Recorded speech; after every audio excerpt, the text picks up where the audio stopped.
name's Ronnie. I'm originally from Louisiana, but I moved to Oklahoma when I was about 12 or so. Grew up on a small farm with my retired Navy veteran as a father. When I was a kid growing up, probably every one of my friends was using some form of tobacco. We didn't look at it as bad for you because we didn't know.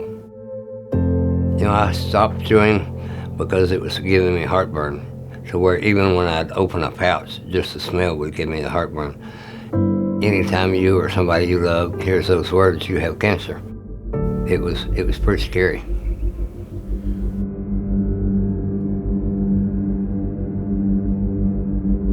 I had cancer 7 times. The cancer was caused from my tobacco use. Cancer number 1 was in my cheek. Cancer number 2 was my jawbone. Number 3 was in the left side of the roof of my mouth. Number 4 was the right side in the roof of my mouth. Number 5 was in the lymph node system. Number 6 was over here by my right ear, and the cancer number 7, my left jawbone as well.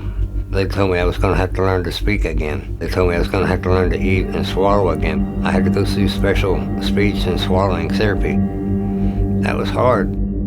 Life is different as far as what you have to revolve around to get things done and to be able to participate in life.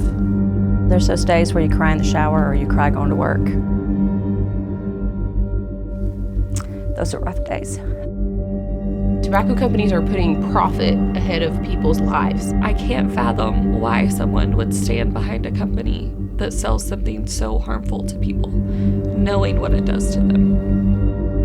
Morally, if I was doing something that I knew was going to hurt somebody, I wouldn't do that. They know their product is harming or killing hundreds of thousands of people a year, but they still keep doing it.